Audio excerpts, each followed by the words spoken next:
In fact, before our very final session of discussion, representatives from 8 leading engineering schools in the United States will make a special announcement about a new educational opportunity designed to advance global collaboration and prepare international graduate students to address global grand challenges. So I'm pleased to introduce Tom Katsoulis, Dean of Engineering at Duke University, who is accompanied by his colleagues listed on the slide up on the screen.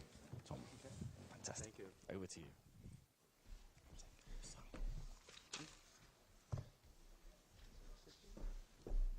You guys can stand or sit, whatever you'd like. It's a tough act, but an inspiring act to follow, I guess I would say.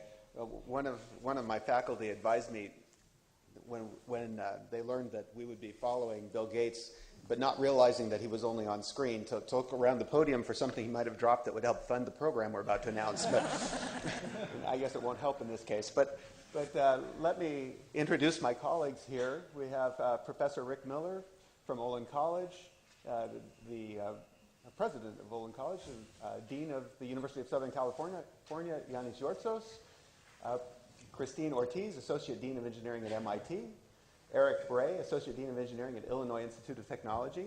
Unfortunately, Professor Iswarakis is unable to join us from Caltech. I think he's still in the warm weather of Pasadena. Professor Robert Matheson, principal you met yesterday of the NC State Early College STEM School, and Professor Santosh Devasya, Associate Dean for the College of Engineering at University of Washington. Thank you, ladies and gentlemen, for joining me here. It's quite an honor to be here. I'd like to thank the RAE, the NAE, and CAE for the opportunity to make this announcement. Congratulations to them. What a grand summit it has been. I want to add my thanks to the speakers, both the metaphoric rock stars of engineering as well as the literal rock stars who have made this event so inspiring. As we've been hearing over the past couple of days, the grand challenges for engineering don't respect geographic or disciplinary boundaries. Challenges like providing clean water and engineering better medicines to prevent pandemic disease cannot be met by a single nation or single field. As educators, we realize that the most powerful tools we have to tackle these challenges are the bright minds of our young people. And we had a nice introduction to that from Bill Gates, who said that his big advantage was having a young mind at the time that the microprocessor was new and unaware of the limitations of older technologies. The next generation of engineers will need to be empowered and connected across global lines to address the grand challenges for the 21st century. The outgoing NAE president, Chuck Vest, made this point very well when he said, and I think there's a slide on this coming, he said, as we think about the challenges ahead, and I don't know if I need to advance the slide. I guess I do. Yes. Okay. It isn't. It says next, but maybe I could get some help from the booth. As we think about the challenges ahead, he said, it is important to remember that students are driven by passion, curiosity, engagement, and dreams. Although we cannot know exactly what they should be taught, we can focus on the environment in which they learn and the forces, ideas, inspirations, and empowering situations to which they are exposed. In the spirit of providing these opportunities, the 8 American schools represented here today are very pleased to announce the launch of the Charles M. Vest NAE Grand Challenges for Engineering International Scholarship Program. The Vest Scholarships are named in honor of Chuck Vest, whose leadership and championing of the Grand Challenges and the role of the engineering profession has been inspirational. And although we're sorry that Chuck couldn't be with us for this presentation today, I know he's watching online, and I just want to say to Chuck how much your example has meant to all of us here on the stage, and how excited we are to name this scholarship in your honor. And I just learned recently that a story that illustrates the kind of impact that Chuck Vest's leadership has had on all those around him. The funding for the scholarship at MIT will be 1/3 from the faculty of MIT, where Chuck Vest was the president for many years. So it just kind of shows you the kind of person he is and the feeling that we all have for him. Okay. The Vest Scholars Program follows on programs announced at previous U.S. summits, the Grand Challenge Scholars Program for undergraduates and the K-12 Partners Program for pre-college students. mentioned earlier in the meeting. By contrast, the VEST scholarships are aimed at graduate students. They offer international graduate students the opportunity to spend a year at one of our 8 universities performing groundbreaking research to address one of the grand challenges, with all expenses paid by the host institution. It's something like a reverse of the Rhodes Scholarship, bringing initially 8 UK and international students to the United States instead of the other way for a unique graduate school experience. So why are we doing this? Basically 2 reasons. First, we hope that the VEST scholarships will grow and become a highly valued platform for international collaboration, specifically that students will carry the pollen of great ideas from continent to continent with them and back again, strengthening international relationships in order to advance progress in the grand challenges. But second, and perhaps more important, we hope to cultivate a community of VEST scholars, a network they will have for life, with a shared mindset to take on the world's most important challenges. I'd encourage you to learn more about the program. We're still unable to get the slide up on the stage, but there are posters at the information desk, and there's a website which is really quite simple, vestscholars.org. So I want to acknowledge there's a parallel opportunity that the UK schools are offering to international students to study in the UK and pursue grand challenges. So particularly US students, the VEST scholars aren't for you, but this UK opportunity is for you. It's at a slightly longer website, raeng.org/grand challenges, but the RAE website. Okay. I hope we've, sorry about this, Chuck, I hope we've saved the VEST for last. Last in the sense that we may look back at this as a concrete, lasting outcome of the first Global Grand Challenge Summit. And as my colleague Rick Miller said, someday wonder how we ever did without them. Thank you, and please take a poster and let your students know to apply to vestscholars.org. Thank you very much.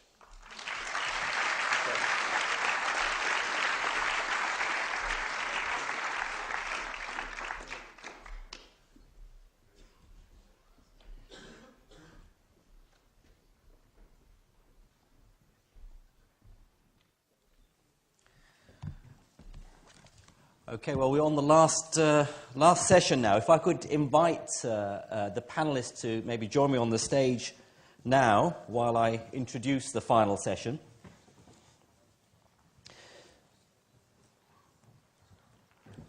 So this final session is a discussion led by a panel of rising stars in engineering and intersecting fields on how the Grand Challenges agenda can be used to drive change in the future. So I'll very briefly introduce the panel, and then we'll immediately go into the discussion.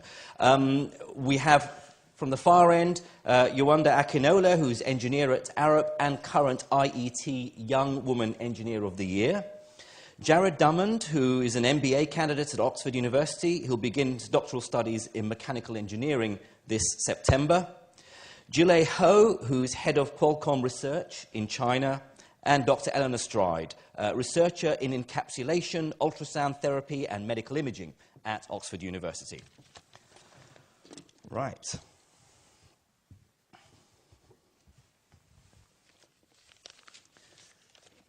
So I think rather than having the people standing up and giving talks up at the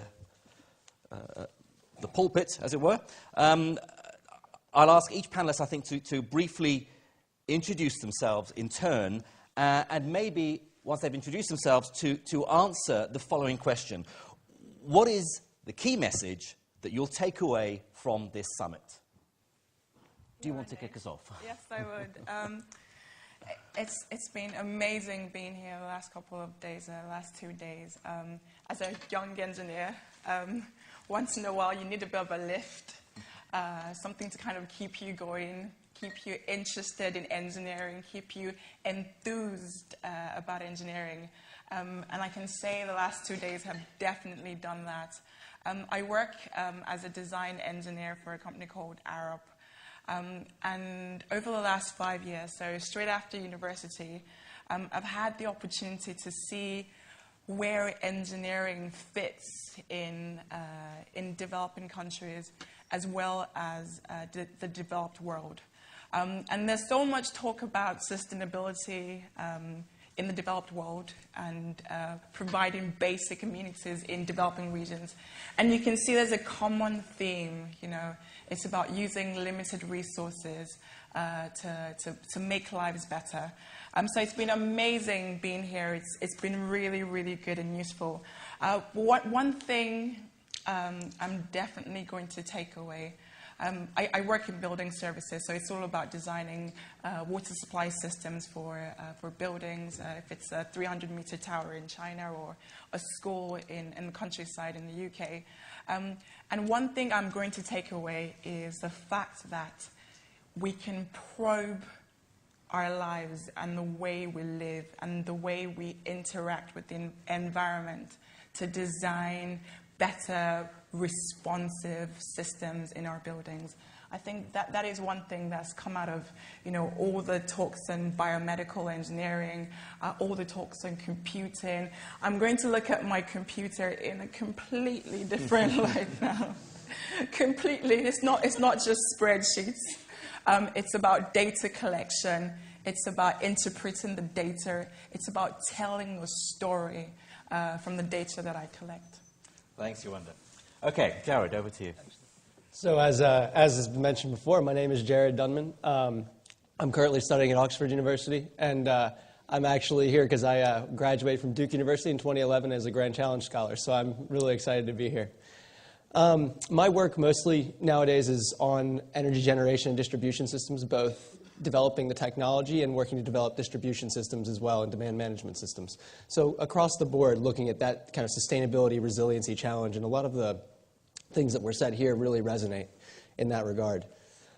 One thing, a message that I will really take away from this is a more general message, I think, that the definition of an engineer is evolving. It's evolving in a number of ways, and a number of good ways. From an academic standpoint, I think we're really beginning to widen our approach, and we're blurring the traditional boundaries between disciplines. We're seeing, this week we've seen abalone used to create new materials. We've seen dresses, beautiful dresses, used to deliver catalysts to clean the air. And we've even seen digitization of the very building blocks of life. Those are really exciting things that are coming out of what's changing and how we're thinking and how we're moving our thinking. From a geographic standpoint, we're also evolving. Engineering is not necessarily just addressing the problems that are unique to your locale anymore. It's thinking about these very grand challenges that in many ways the same challenge manifests itself so differently in different contexts. In the developed world, we had a talk about developing healthcare systems versus developing disease care systems, and how do we deal with the problem of a disease care system that's focused on tertiary care versus healthcare systems and prevention systems that are focused on really lowering the cost and increasing quality of life. In the developing world, we have a very different problem, which is supplying very basic services. And so that's the same challenge, but it's very different in two different ways. And finally, I think, and perhaps most importantly, we're changing vocationally. We're starting to understand that increasingly often, while we're very good at solving technical challenges, solving those technical challenges is just the start of what we do. And to truly address problems like the grand challenges that are so enveloping in nature, we have to have a number of things. We have to have the tenacity and the patience to engage policy and politics. We have to have the ability to put together business models that are viable and effective for implementing the technical solutions that we devise.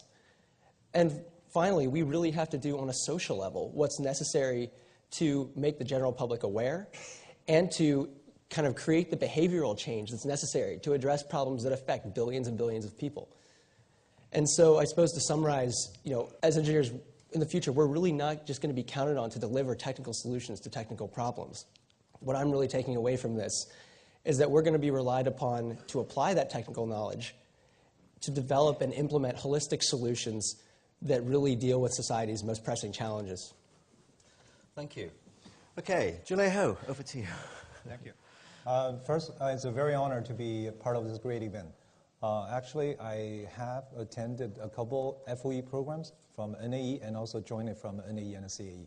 So I'm glad to see a lot of good old friends here again as well.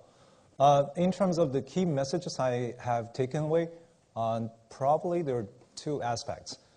In the first area, I think, to me, really reinforce one of the messages. I think the grand challenge itself is very sophisticated and dynamic. It's not just engineering anymore. It's really including all the science, policy, regulation, and the business areas. Also, I think the society probably need to take in a bit of more longer-term view, not just simply is a short-term incentive and a profit-driven, or even just a simply convenience-driven. Actually, I like one of the earlier speakers talking about you want to be a little more consequence-aware. So I think if a more general public can be aware of this, I think the whole society all getting a lot better too. The second aspect I want to share a little bit, actually, for myself, I hope it's also a bit shared for the general audience here too. So in a sense, people may know Qualcomm in general because mobile phone has been taken a lot more significant role in your daily life. Qualcomm actually is making the basically processor, baseband application processor inside your mobile phone. We probably take more than 50% of revenue of the chipset within the mobile phone. So in a way, we are in a very unique position going forward for a lot of internet technology evolution. From that regard, actually, I'm very surprisingly positive getting the message that a few things that Qualcomm is exploring from an initiative perspective actually are well resonant, acknowledged in this conference, because a few things we have been doing, I can probably just quickly touching upon. One is actually we are focused on developing sustainable technology, which are mainly in the energy area, for example. Things in terms of smart grid, smart living, and smart home. For example, one concrete example is what we do, we own the technology for both power line and wireless in home. So if you combine those, you can really build an intelligent and smart network for your home. So in terms of how to help you doing this energy saving and make people life quality better, I think we can do a very good part of that. The other quick example on this is actually Qualcomm also developing wireless charging technique for electric vehicles. For example, people may know about there's one of the biggest consumer electronic show called CES every single year in Las Vegas. This time, the keynote speaker actually was given by our CEO, Paul Jacobs. On that event, actually, he demonstrated how to doing wireless charging on an electric vehicle car. Actually, was getting very positive response from the community. So this is one aspect. Also, in terms of mobile healthcare and about the advanced learning, we talk about developing countries where actually Qualcomm is essentially doing those things, initiatives. We put in our effort and resource behind, helping out Latin American, Southeast Asia, also helping out women initiatives to make sure they can getting more equal quality in a lot of the developing countries. So I'm just saying that's the second aspect I'm sharing. I felt very fortunate to be part of the event. I felt also a lot of Qualcomm has been very relevant in this summit. So very happy for that. Yeah. Thank you very much. Eleanor, over to you. I'm going to court controversy and describe myself as a vehicle designer and engineer. Sorry. The vehicles that I happen to work on are small enough to be injected into the bloodstream, and the reason for doing that is to deliver drugs more effectively to target sites. But the process that involved is still very much engineering of a vehicle. In terms of key messages, it's going to take me another week to process all the information that I've received over the past 2 days. I found it incredibly exciting and reaffirming to be an engineer. If I have to pick two, the first is redefining what I interpret by public engagement. It's not about giving a talk when you've done the work. It's about appreciating what the public needs at stage one and developing that feedback throughout the whole process engineering. Actually really understanding what's involved, what's needed, and what's acceptable. There's no point engineering a solution which is not going to be adopted because people don't like it. You have to get everyone on side. The other thing is harnessing the incredible power of engineering and the amazing developments that we've heard about in the past 2 days and targeting them correctly. I think one example, and I'm sorry it's almost become a cliche, but is energy. The technology is there for some of the renewable sources to be exploited and utilized, and yet we're still devoting our resources to, for example, fracking. And I think we need to think more carefully about how we direct those resources. Thank you very much. Well, as they were speaking, I realized that in previous panels, even when the panelists only gave their brief introduction, we gave them a round of applause after each statement, and we didn't do that. So we just have to give a really big... Yes, why not? Now's a good opportunity.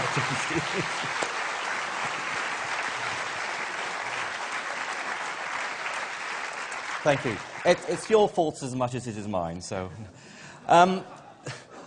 I want to open up the discussion to the audience as well, and I want to maybe begin it by asking you all sort of one question. Yolanda, you mentioned that you wouldn't look at your computer the same way again. Can I ask you if any of you, or what would you change in your own work as a result of what you've heard here over the past 2 days? Go. Excellent. Thank you. Building services, or the way I kind of describe the work that I do, is I create inspiring spaces for people to live in, for students to be educated in. And I mean, we're mostly always in a building, shelter reasons. But then buildings use energy. And as designers, we've come up with amazing ways of reducing energy, but it's all... It's hidden. It's in our integrated panel systems. It's, in risers.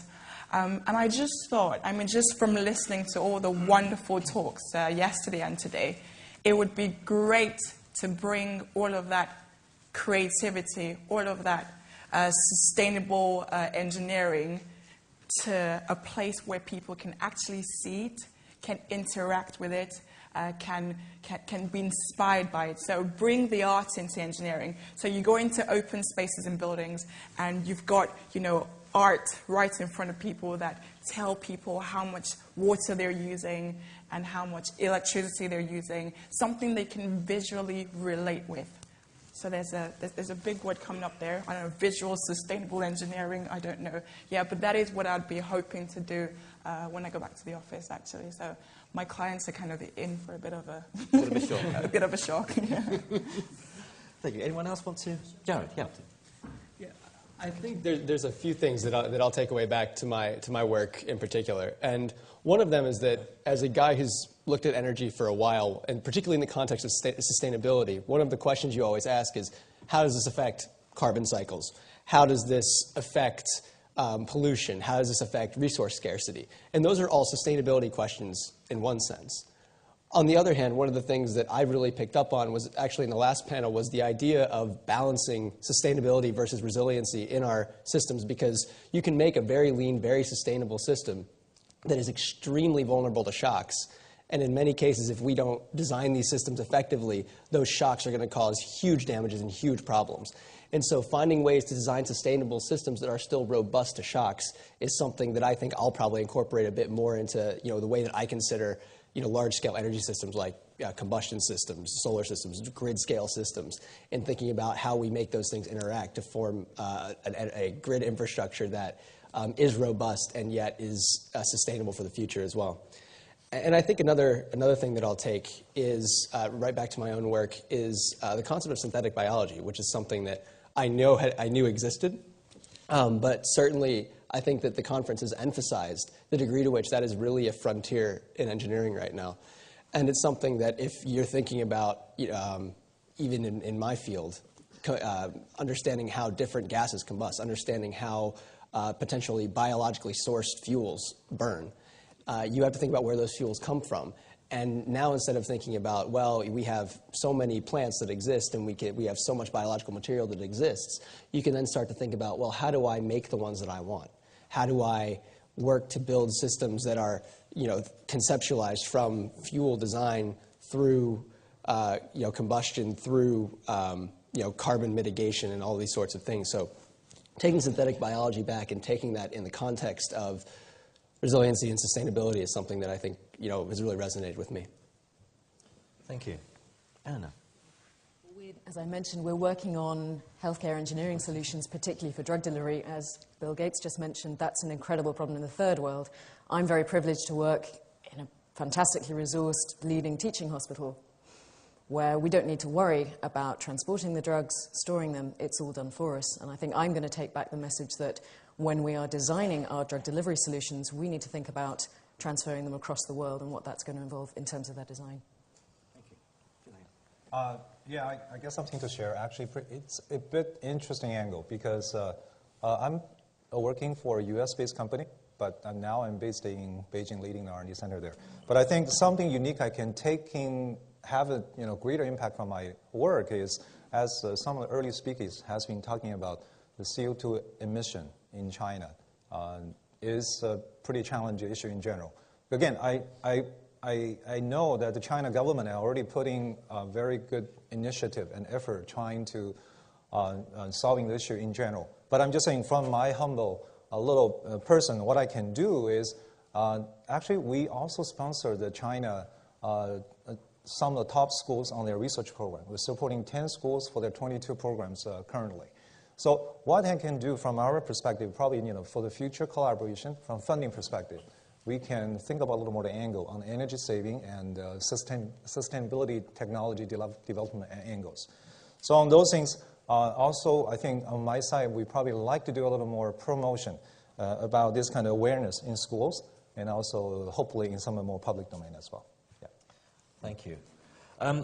Well, I think you've all sort of touched on this This question's come through from Birmingham. But maybe you might have something profound to add. They ask, what would the panel like to see as a single output from the summit that captures the essence of the summit and is a call to action for a wider audience to get involved with the grand challenges? Go for it. Just, okay, well, there's bound to be more than one, but maybe one at the top of your head. Oh, we've got like lists and lists. You've got a list? Oh, you're very well Yes, prepared. exactly. Well, just, okay. But if we just go for one, one thing that's come out of this is the fact that we need continuity in the work that we do. So we've got the Chinese Academy of Engineering here, we've got the National Academy of Engineering, we've got the Royal Academy of Engineering. All three bodies and all three academies are channels for innovation. So channels for innovation from the US, from China, from the UK, and we really need to create that forum. So whether it's in a website, whether it's in a newsletter we get every so many weeks or every so many months, a place people can come to and drop ideas, can receive assistance, business assistance, engineering assistance, and take these ideas back to where they see a need for it. Well, you've worked in TV. You should be the face of this of the summit. Ellen, did you want to? Do you want the short one or the? Well, the short one is, I think, not only do we need those three bodies, we need to have more politicians, more people attending this sort of summit to hear the fantastic stories and be enthused about it. And I think we need to take up the challenge of making engineering sexy. I think that's said it in a nutshell. That's what we need to do. Absolutely. I have a more serious suggestion. No. Good. So let's open it up to the audience. Who would like to ask a question? So our first questioner there. Yes? I'm always uplifted. Dave Sombrennan, Clemson University. I'm always uplifted by hearing young people talk about enthusiasm. I think we all like that. I would, though, like also, I think when I think about Jeffrey Sachs and what he was talking about on the first day, is to hear instead of enthusiasm or after, I'd like to hear beforehand, is sense of urgency. Maybe the panel can comment about that. Sense of urgency and then enthusiasm. Be a better order. In that order. In our current time. Who would like to? Jared? I'd like to take that. To that point, I completely agree with you. Urgency is crucial.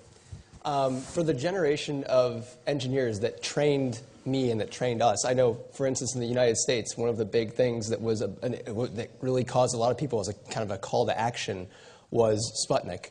And then everybody looked up in the sky and said, wow, Sputnik's up in the sky. We should really get on this aerospace thing.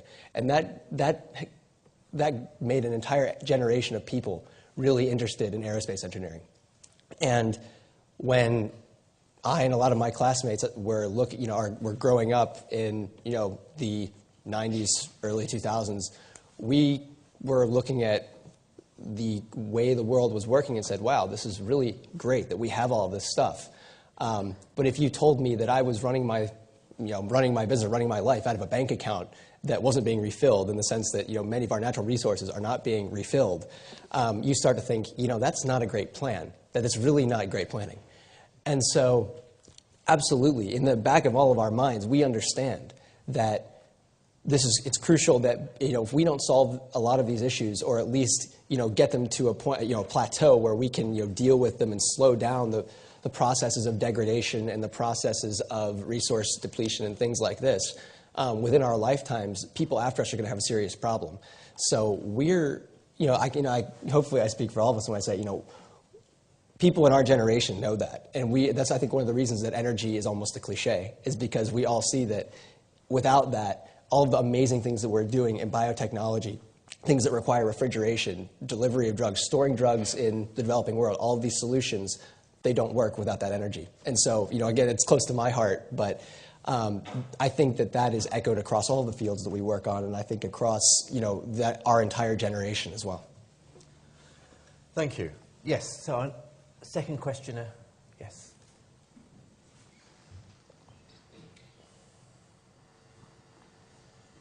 Subhash Mahajan, University of California, Davis. I have two comments. One is, we discussed innovation. Innovation is necessary but not sufficient for the advancement technology. To innovate and then take all the way to a product, I think Professor from Cornell raised that issue. There is a value of that.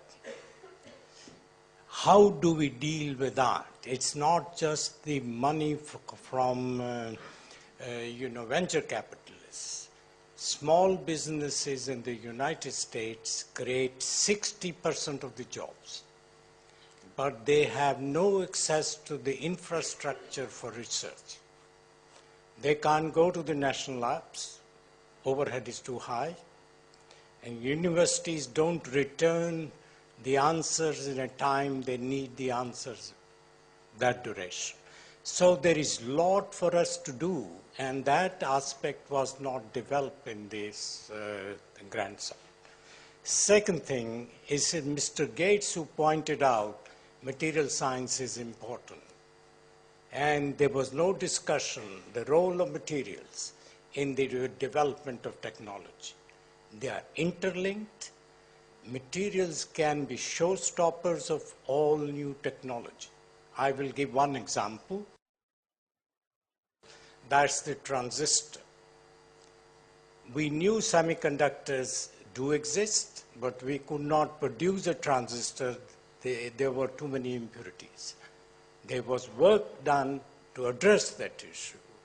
So the interlink between materials and technology is very close. If we want to advance that technology, we have to advance the materials. And it can be done driven by technology. You develop materials, or materials are there, and you build technologies on it. But the latter approach has not been very successful. I can tell you buckyballs and carbon nanotubes, they are all there.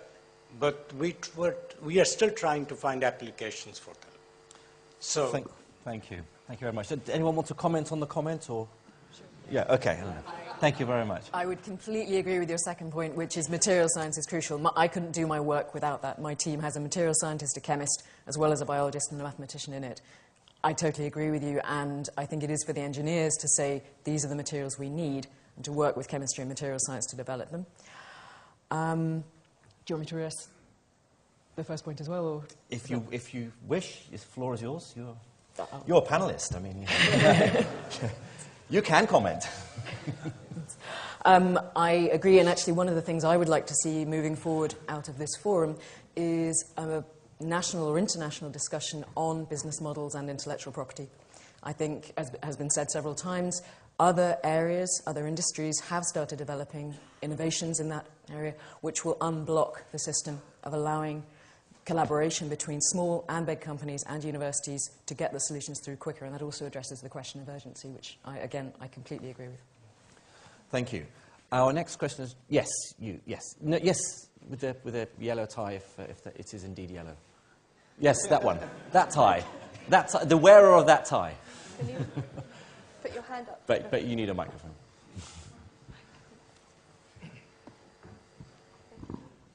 I guess this is for Jamie Hestican, University of Arkansas. This is for young people because there's lots of deans in the audience here. And over in session after session, we heard that we need to get more young people excited, that this is their problem. We need to get more young people into engineering. And we heard from people all the cool stuff that they're doing. But I can tell you right now that a big portion of my performance evaluation on a yearly basis is not how many young people I get excited about in engineering. It's how much money I bring into the college. So I'd like you as a panel to tell the deans, the Dean of Purdue right here, Duke over there, tell them, one, how important it is, and then two, for what they want to know, is young people that are more up on social media and things like that, tell them a way that they could track it so that they can say, yes, I'm doing a good job on that. I think that'll inspire more people to do more work, which we all agree in this room is very important. Thank you. That's a very good point. Well, in fact, it's almost a round of applause.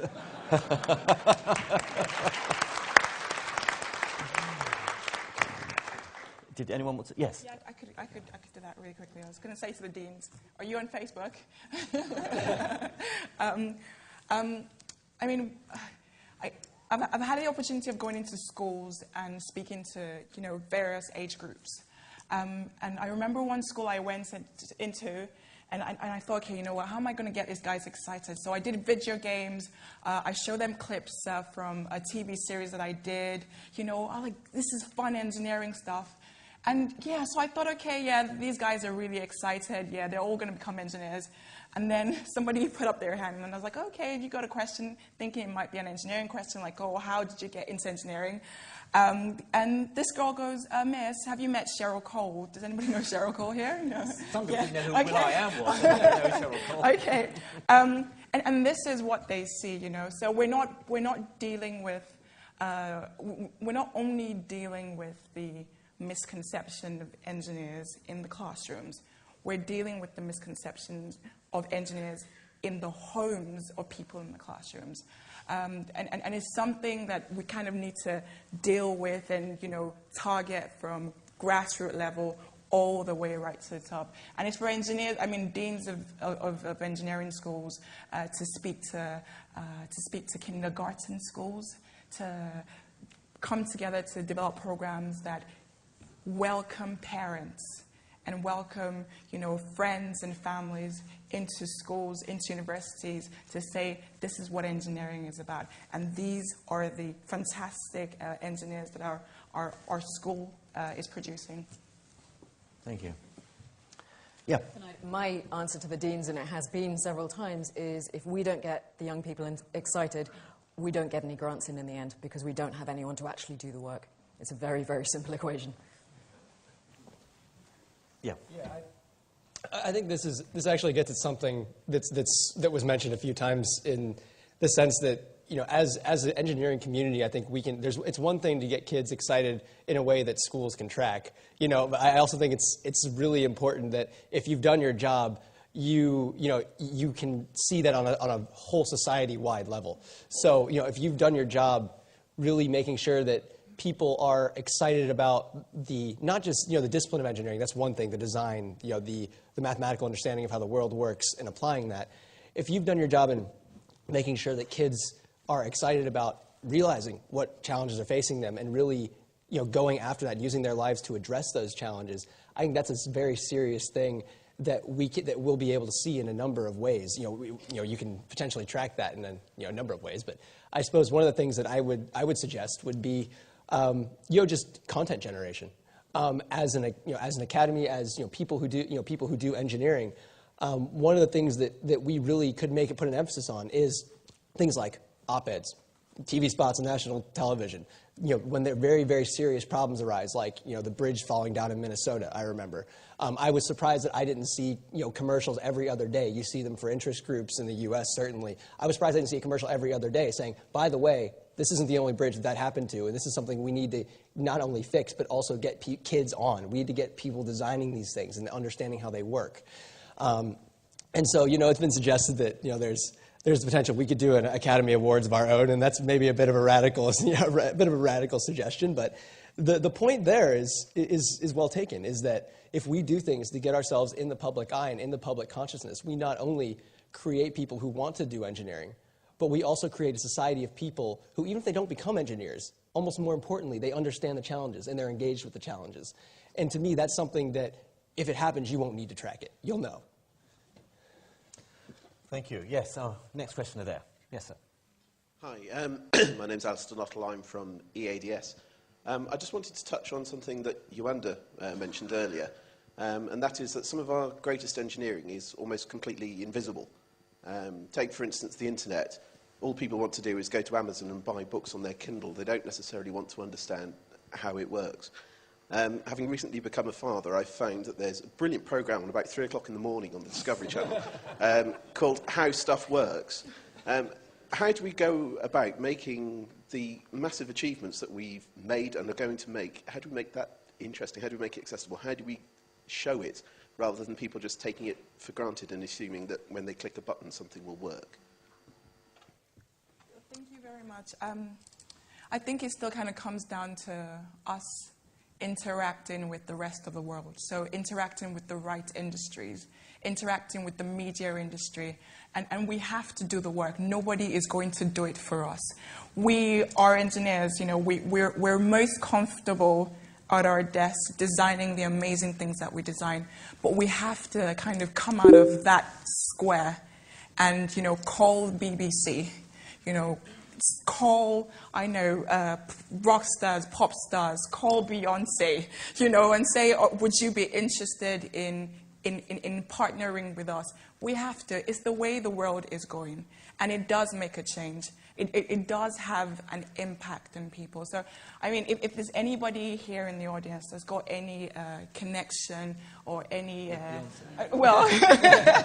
with Beyonce, that'd be nice, yeah.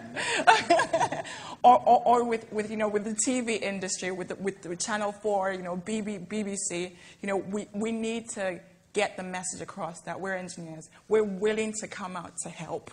And there is, we need them to help us. Thank you.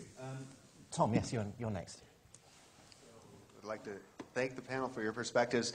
When the steering committee set the charge for this meeting, one of the goals was to try to identify what were the needs and opportunities for global collaboration in order to solve engineering grand challenges. And I know even at the young age of your careers, you've had significant global experiences, even cross-continent experiences already. And I'd like to know if you could share with the audience a little bit about those experiences, and in what ways you think that global experience and global collaboration you now do is critical to your success, if it is, in the engineering you're now doing. Julie, do you want to kick off? I probably can share some my perspective here. Actually, I'll probably more just talk about our Qualcomm, how does the R&D center work, so probably can address your question to some extent. So the way we do is we have a corp R&D which is sitting in our headquarters. But under that, now we actually have 8 to 9 R&D centers globally, distributed all over the world. So, for example, the one we have in China, the reason we have there is exactly for the reason because China become our largest revenue contributor. So then there's a great, a business reason to do that. Also, we have a huge talent pool in China. I think for all the reasons, I think now we're doing a lot of R&D. And also, the way we're doing now is because we have a great assets of customers in China, our OEMs, infra vendors, operators. So the way we do is we usually collecting a lot of key requirements. And then we will feed back to headquarters when we decide, based on the nature of the work, and which are the more naturally happening in the headquarters, or some should happen locally. But either way, we all require very close collaboration with our customers. And in many cases, actually, even with polling schools, there is some situation they may be in better position to help us. So I think the way our R&D center located in China, to some extent, is basically addressing the kind of things you were talking about. Actually, we are building our base, and we believe we are on a good path going forward, doing more in China too. So, yeah. Thank you. Anyone else want to add to that? We had a question from the lady there. You did yes, you did have your hand up, and I took note, even if you'd forgotten I hadn't. It's perhaps not so much a question, but since Purdue University was singled out, I do want to make a note that universities play a huge role in this. And one of the things I'm enormously proud of being the dean at Purdue is that we, in fact, created the first freshman engineering program in the country to make it easier for students to enter engineering. That was over 50 years ago. We had the first women in engineering program in the U.S. We're the founding site of the National Society of Black Engineers, or NSBE, which has a conference that engages about 20,000 students every year. Founding site of the EPICS, Engineering Projects and Community Service Program, which currently through both EPICS and partnerships with IEEE runs about community-based engineering projects with both college and high school students at about 200 locations around the world, and also created the first Department of Engineering Education. And so there's a huge role for universities, and we do recognize our faculty and staff who are engaged. We've grown our engineering enrollment by 20% over the past 5 years. We have another 10% coming up over the next couple of years. And so there is an enormous role for universities in this, and we're proud to be one of the ones that's doing it. Thank you very much. So, gentlemen, yes, there. Yeah. Thank you very much. My name is Paul Streletsky. I'm a visiting professor at Manchester University in the UK. It's been a stimulating conference, but I feel a little bit shortchanged. I think as engineers we may have let ourselves down a little bit here, and I'm interested in the panel's view, which is there are supposedly 14 challenges. I've heard a lot that stimulated me. I've learned about genome sequencing and things I didn't know, but I don't know where we stand on making solar more affordable. I don't know where we are in giving everybody clean water. And I think the global challenges should be a little bit more engineering driven, with a chart, and it shows our progress, and next time we show another chart and we show our progress. And otherwise, if you don't measure it, you don't get it done. That's the ethos of an engineer. So this is it. So my question to the panel, or statement, is, or would like your input, is, which of those 14, we can't do them all at the same rate. If you wanted to pick one of those and we wanted to prioritize it for the next 2 years or something, what is it you'd pick, and what is the different thing? Because we're on a burning platform, and we've heard a lot about recruiting new engineers and so forth. We've got the team we've got. If we're on a burning platform, you can't go moan we haven't got enough engineers. So we've got the team, the leadership's in this room. What is it that you would want to see happen that burn the bridges, metaphorically, to get something done in these 14 challenges? Well, I think you've just had the honour of asking the final question, so I'll ask each of our 4 panellists maybe to answer and pick their favourite, their most important of the 14. So I'm a water person, and that's kind of my thing.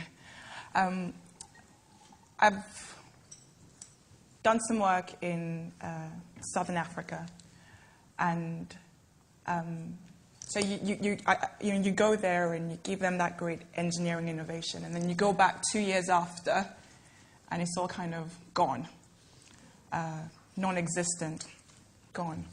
And you start to ask questions, all that effort, where is it gone, why isn't it continued?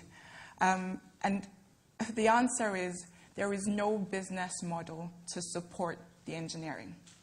So there's no business, decentralized, local model to support the engineering. No sanitation businesses to support all of the infrastructure that you've given them. So what I would really, really, really like to see, or the support I would like to get, is in a group that would give the expertise, offer expertise to people that go out to African countries, to Asian countries, the ability to equip the locals with a business model and understanding of how they can make engineering work for them. Thank you. Jared. I will echo a bit of that and add a bit to that. In my view, from a very basic challenges standpoint, the ones that resonate with me are the most basic ones. So to me, it's water and supplying clean water and supplying energy in a sustainable fashion. To me, if we don't do those two things, most of the rest either don't follow or don't matter, because those are the basis of so much of what we do as a society.